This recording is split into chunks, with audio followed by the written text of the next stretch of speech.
Salam friends, thank you for watching these videos. Your appreciation is indeed very encouraging. So let us take 10 more questions in this video and learn something more about India's system of governance. As always, I'll recommend keep your copy of the Constitution of India handy or the mobile app. And please pause the video after every question, mark your own answer and only then proceed to listen. If you wish to check the channel out for all these questions at one place and in PDF, please see the link in the description of this video. So the first question we will have today is this: the rules for regulating the practice and procedure of the Supreme Court are made by. Straightforward question taking from Article 145. The correct answer, I'm sure by now at least you have realized, it is the Supreme Court of India with the approval of President of India. Okay, so the rules are made by Supreme Court. That's also part of the independence that they have. So next question we have is: which of the following is or are correct regarding the seating arrangement for the leaders in the Parliament of India? And it talks about the seat of the Prime Minister and the leader of the opposition, etc. I'll tell you a simple understanding. This was not a question to really test, but to make you understand something. So if you take the House, from the perspective of the chair. Let's do one thing here. Wait a sec. Yeah, so let's make Lok Sabha and Rajya Sabha separately. So if you take the Lok Sabha, then if you take the two seats, on the right hand side, seat number 1 and 2, and similarly on the left hand side, that is seat number 1 and 2.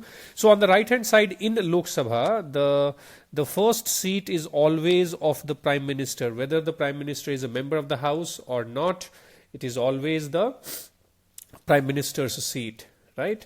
And on the left hand side, it is the Deputy Speaker followed by the Leader of Opposition. Okay.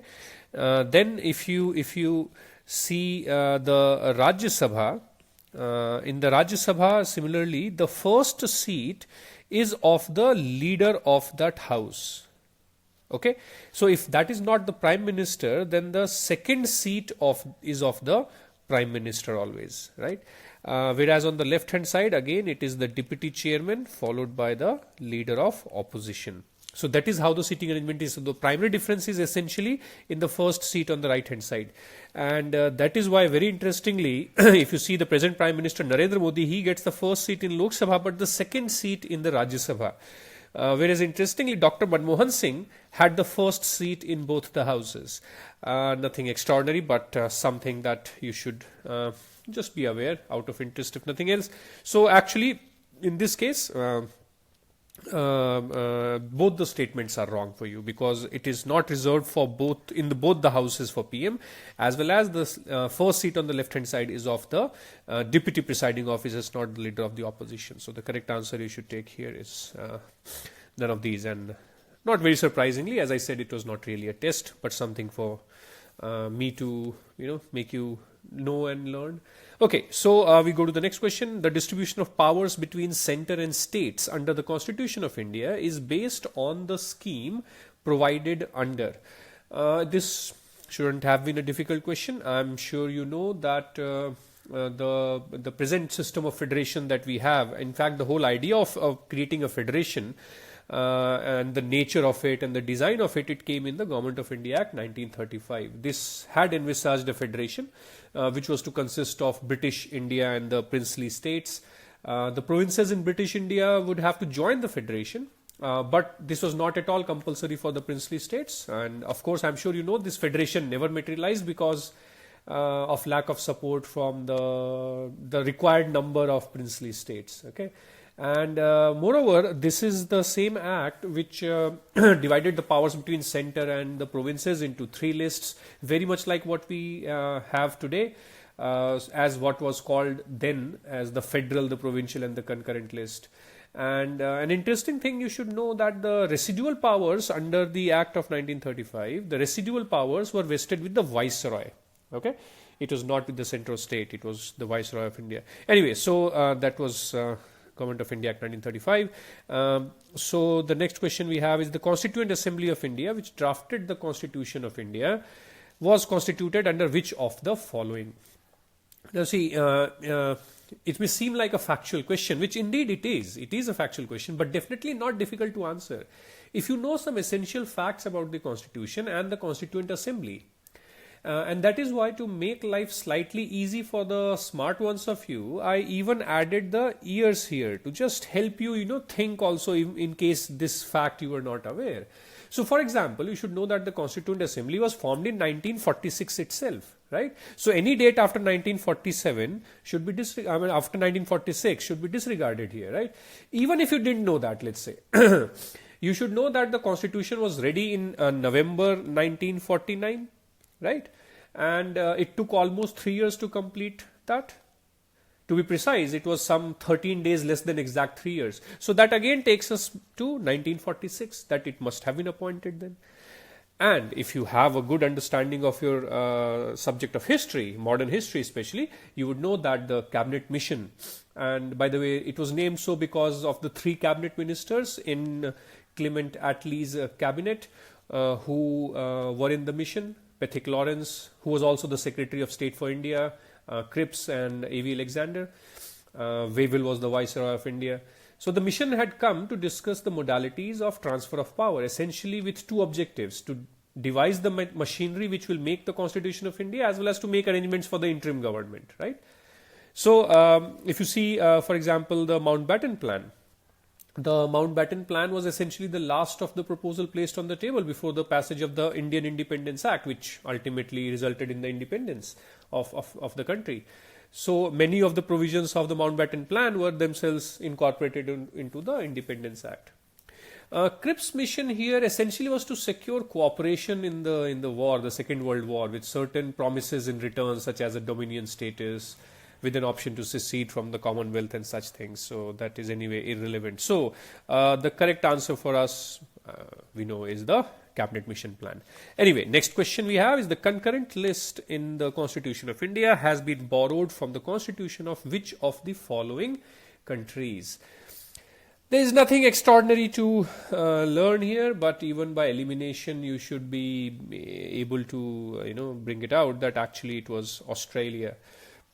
In fact, if you see the United States of America, I mean, it doesn't really have a concurrent list. Canada also, the concurrent list is essentially just few items there, but the whole design of it and the concept behind it actually was taken from the Australian Constitution, and that's the Australian Parliament there for you as well. So the correct answer is Australia for us. In fact, you should know that we have also borrowed the features of the freedom of trade and commerce, and also the idea of joint sitting. It was taken from Australia. Also, not a very well-known fact that the union's power to legislate even on the state list in case of international treaties, that is also something which we have taken the idea from Australia. Anyhow, so the next question is: one of the implications of equality in society is the absence of. Okay, now it's actually a very interesting question. A previous year question, slightly modified. I always try to slightly change the question unless the question itself is worthy of asking again. So see, privileges. Of course, to not treat anybody any special. In a way, let's say there's no VIP, there's no special privilege given to one. That is actually equality. So the very first option gives you the answer here. Or let's see the other ones. Restraints. Now, of course, equality doesn't mean there'll be no limitations. It's not anarchy as such. There will be limitations on the rights of people. There'll be limitations to which the enjoyment of those rights can be done. So absence of restraint is not the implication of equality in society. Now, this third one, I find a lot of people in normal discussion in our country and otherwise also in their head, they think this does not treat citizens equally. See, that's where you need to also understand that the way we say equality, we actually mean to say also equity, right? So like should be treated alike. That's the idea. So so if you remove that, then the true sense of equality will not happen. Competition. Now, competition definitely will be there. Equality does not mean that you don't have criteria. So if there is a meritorious candidate and there is a less meritorious candidate, then you can't say both are equal. So the equality doesn't mean treating everybody equal in that sense. Again, like should be treated alike. There will be qualifications, there will be limitations, people will have to compete for resources. So naturally, in those kind of spheres, competition is not something which you can completely remove just in the name of equality. Anyway, so the correct option here should be option A. That's the best one. In some sense, there may be impact on others, but definitely privileges is something which is the most the obvious and the first point to be taken. So the next question, which of the following principles were added to the directive principles of state policy in the 42nd Amendment to the Constitution of India? Again, this is not a question which was really a test. In my head, it is more like you should be aware, because 42nd Amendment is a very important amendment, also referred as the mini constitution by some scholars. There were a few very important amendments that were done, and these are the three DPSPs, these three DPSPs, all three of them under Article 39A, Article 43A and 48A. See, when I tell you these article numbers, I may be wrong at times, right? So that's why it's always good to just go and quickly read. The article may be off by one or two, and anyway UPSC is not going to be bothered about these kind of articles, because these are too specific and hidden in the DPSP. These are not like some essential fundamental right, but if you read them once, as I always say, it will be a good thing for you in terms of your memory as well. So I just wanted you to know that all three of these are actually in the 42nd Amendment which came to the Constitution of India. Okay, so we go to the next question now. Democracy's superior virtue lies in the fact that it calls into activity. A very good question, I find, and it is again a previous year's UPSC question. I just picked it up as it is actually with one of the wrong options removed. So if you see, it's talking about essentially what is democracy talking about. And in some way you'll see all these four options. It may happen, it may not happen, right? So we'll again have to choose the most essential point here. So when it says superior individuals with dynamism and vision to lead the nation, now it's not necessary. It may happen, and it gives an opportunity to everybody, all great individuals as well as bad individuals, to come in the play. But ultimately it's what the people want, it's what the people decide. So this is not absolutely necessary. Different ideologies of political parties to compete for people's support. Well, this is true. This does happen in democracy, especially when you have a representative democracy scenario. But is that why it's the most superior value of democracy? Not necessarily, because again, depends which are the parties competing, what is their ideology, what kind of support they get. It becomes dependent on that, of course, and it may happen in other systems as well. So it's again, I'll park it while I'm looking at the options, but this is definitely not something which strikes you. Then it says the intelligence and character of ordinary men and women, and this somewhere to me gives the idea again what Lincoln said. Democracy means of the people, for the people, and by the people. So ordinary men and women decide the future of their country, and whatever they desire, whatever the intelligence and the character is, that is what will come out. So so far this looks like the better option to me, but let's go to the last one, the views of the majority of the people. Now that is one type of democracy where you go for majority opinion all the time, or at most of the times, and take a majority view. And that's not really why democracy should be preferred, that it supports majoritarianism or minority views are sidelined, which is also again very difficult to be sidelined, by the way. So the virtue of the system actually is not this. Anyway, so I'm sure you have realized, and a lot of you got this correct, that the correct answer should be tilting towards option C. Oh, well, not so many as I actually said. Well, anyway, so the correct answer here should be actually option C. You think about it more. So we go to the next question. Which of the following statements is or are correct regarding the governor of a state?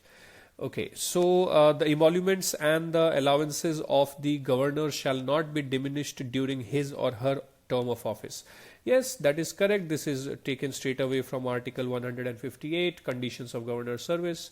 So other than this, there are other conditions also that, for example, the governor should not be a member of the parliament or the state legislature. The governor shall not hold any other office of profit. Governor shall be given rent-free accommodation, salary allowances, etc. to be decided. All those conditions are there in 158. So yes, this is a correct statement. Then you have no criminal proceeding shall be instituted against the governor in any court during the term of the office. Yes, absolutely correct. This is a sovereign immunity given under Article 361 to the president and the governor. So no criminal proceeding, no matter what, during their term, nothing will happen. Yes, for civil cases, especially where their compensation demanded, etc., with a notice of 2 months, such cases can be taken up. But yes, no criminal proceeding at all. So the correct answer should be both of these. Both of these statements are correct and not bad performance. 3/4 of you got this correct. So we go to the last question that we have today. The idea of justice in the Constitution of India has been borrowed from which of the following? In fact, in one of the previous videos where we were talking about the idea of liberty, equality and fraternity, I have in a way given you the answer to this already, that the idea of justice was taken from the Soviet constitution. And it's kind of a very obvious thing that it was taken from them. Now you think why it is so obvious. Also, if you'll see in the preamble, the word justice, this is the first aspiration that is written there. The first aspiration of the people of India. And then it says social, economic, political justice. In fact, if you ask me, I think to do justice is the first and foremost duty of the state and hence the organs of the state, including civil servants. So whenever you get posted, where you are working in the state or otherwise also, remember that the first aspiration people have and the first duty you have is to provide justice to the people. So remember that, and those are the 10 questions. Moving on, today I thought I'll ask you to answer for yourself, what is a rule of law? A quick revision for you. And I'm not going to teach what is rule of law here in detail, but if you see what A.V. Dicey's 3 principles are, I will recommend you pause the video here right now and write the 3 principles without cheating from anywhere. Okay. Anyway, the 3 principles I'm sure you have read, if you can't recall at least, as A.V. Dicey propagated. So that's all for this video. Thank you very much for listening, and I'll come up with the next video very soon with 10 more questions. Thank you very much. Study well.